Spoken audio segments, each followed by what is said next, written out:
Bentornate e bentornati sul nostro canale per il newstelling della settimana. Vi racconteremo dell'epidemia da coronavirus che ha raggiunto anche l'Italia e della famosa sanatoria e i tanto attesi cambiamenti alle leggi di Salvini. Proveremo a dirvi tutto in maniera semplice e breve.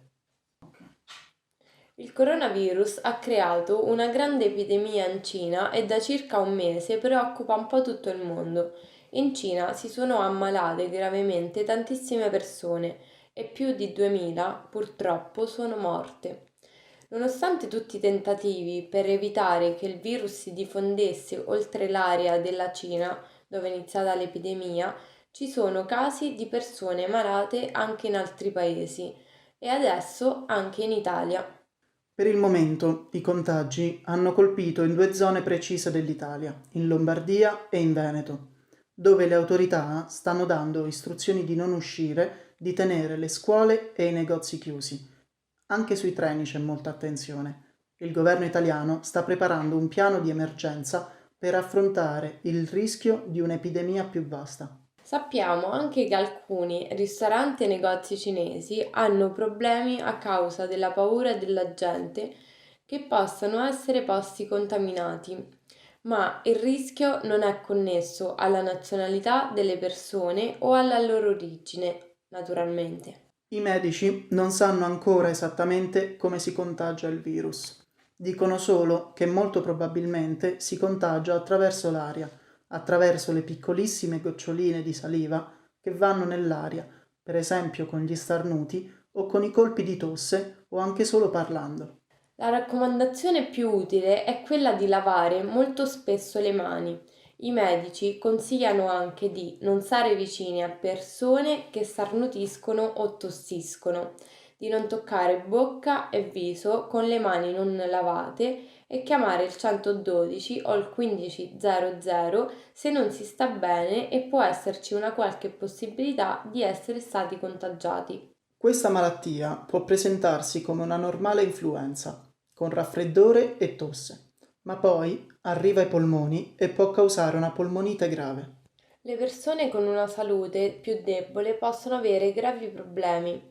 Se si comincia a curarla subito, però si può guarire. Per questo è importante stare attenti a non contagiarsi, ma anche chiamare subito il 112 o il 1500 se si comincia a stare male e si vive o si è andati in Lombardia o in Veneto nelle scorse settimane, o se si è entrati in contatto con qualcuno che veniva da lì o con cinesi arrivati dall'area di Hubei.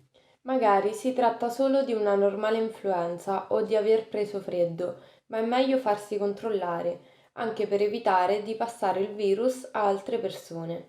Senza farsi prendere dal panico, ma anche senza sottovalutare la situazione.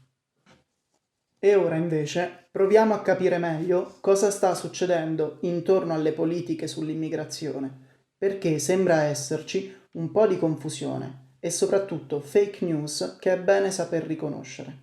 Prima di tutto una cosa, il governo non ha fatto ancora nessuna nuova legge, niente sanatoria ancora, niente nuove leggi. Quindi chi vi dice di fare cose o pagare qualcosa per avere documenti per la sanatoria vi sta dicendo una cosa falsa. Ma vediamo che cos'è la sanatoria e cosa può portare se il governo decide di farla. In generale, una sanatoria serve a riportare alla regolarità o alla legalità qualcosa che è irregolare. La sanatoria che è stata proposta al governo per gli stranieri in Italia servirà, se e quando verrà approvata, per risolvere l'irregolarità di chi è in Italia senza un permesso di soggiorno valido. Quindi vale per le persone che, per esempio, non hanno potuto rinnovare i documenti quando è finita la loro protezione umanitaria, oppure quelli che non hanno avuto nessuna forma di protezione e di documenti. Chi ha fatto domanda di protezione internazionale e sta ancora aspettando il suo procedimento, cioè commissione, ricorso in appello o in Cassazione, non è tra quelli che potrebbero rientrare nella sanatoria. Perché loro hanno il permesso di soggiorno, anche se non hanno ancora i documenti definitivi.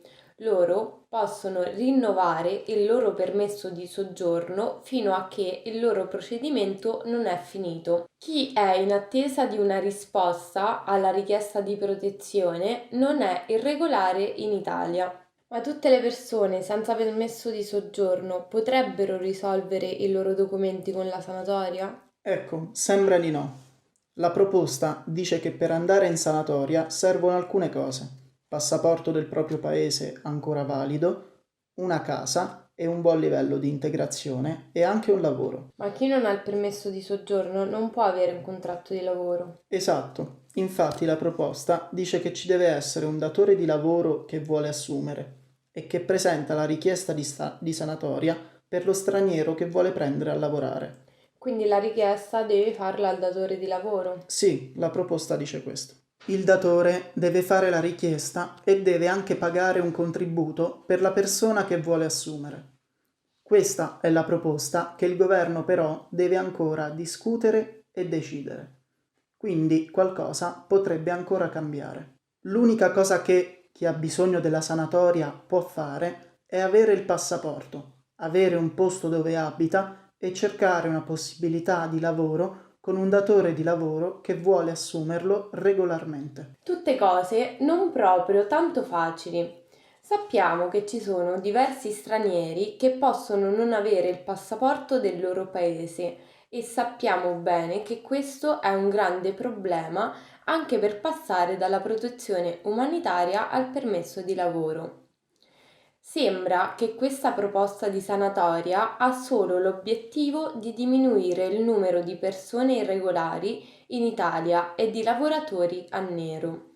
Ma è certo che ci sarebbero tante altre questioni che l'Italia dovrebbe affrontare per fare una politica seria e giusta, che tiene conto delle realtà dei paesi dai quali le persone sono costrette a andare via e delle situazioni personali di chi arriva e chiede protezione. Piano piano ci arriveremo forse, soprattutto se a dare una mano sono proprio le persone che arrivano, raccontando dei loro paesi per farli conoscere anche agli italiani. Sì, sicuramente. L'altra cosa che il governo dovrà discutere è il cambiamento delle leggi di Salvini. Uno dei temi sui quali la ministra dell'Interno Lamorgese sta lavorando è quello di dividere l'argomento sicurezza dall'argomento migrazione. Questo è un aspetto molto importante perché di fatto sono due questioni molto diverse e che non sono collegate, come invece voleva far pensare l'ex ministro Salvini, chiamando i suoi decreti sicurezza, anche se parlano di norme per l'accoglienza e la protezione internazionale. Dall'altro lato, la ministra Lamorgese sta lavorando su alcuni punti particolari delle leggi di Salvini. Le multe alle navi delle organizzazioni non governative, se arrivano nei porti italiani anche senza permesso, che la nuova proposta non dice di toglierle, ma sicuramente di abbassare tanto. E poi alcune cose importanti per i richiedenti di protezione internazionale. La proposta della ministra Lamorgese è che anche i richiedenti protezione possono essere di nuovo registrati all'anagrafe dei comuni dove abitano, anche se nei centri di accoglienza. Questo vorrebbe dire che anche loro possono avere una carta d'identità del comune dove abitano e quindi anche l'assistenza medica, che è una cosa importante. La ministra propone, ancora, di creare nuove forme di protezione, visto che Salvini ha abolito la protezione umanitaria, perché si è visto che abolire la protezione umanitaria ha significato lasciare tante persone senza nessuna forma di accoglienza e di possibilità di regolarità. E poi c'è anche la proposta di riportare a 2 anni il tempo per la procedura di rilascio della cittadinanza italiana, che invece Salvini aveva alzato a 4 anni. Alcuni partiti chiedono che si cambino le norme anche per il sistema di accoglienza perché i cambiamenti fatti da Salvini hanno tolto tante possibilità di servizi per l'integrazione e che l'Italia faccia grandi cambiamenti anche negli accordi con la Libia. Sugli accordi tra Italia e Libia ha detto qualcosa anche il Consiglio d'Europa. La commissaria per i diritti umani, Dunja Mijatovic, ha scritto al ministro degli esteri Luigi Di Maio. Lei ha chiesto al governo italiano di chiudere le attività di cooperazione con la Guardia Costiera libica che riportano in Libia i migranti che trova in mare. La commissaria europea ha rimproverato all'Italia di non dare ascolto neanche all'ONU, che dice da tempo che la situazione in Libia è terribile, ancora di più adesso che c'è una guerra civile. La lettera della commissaria dice chiaramente che l'Italia deve riconoscere la realtà della situazione in Libia. Ci sarebbe piaciuto parlare anche un po' del carnevale e di come si festeggia in Italia. Per esempio del Grande Carnevale di Venezia. Ma purtroppo quest'anno tante feste pubbliche per il carnevale sono state cancellate per il rischio di contagio del coronavirus. E quindi niente, ci toccherà aspettare al prossimo carnevale. E allora non ci resta che salutarvi, augurandovi una buona settimana. Arrivederci al prossimo News Telling.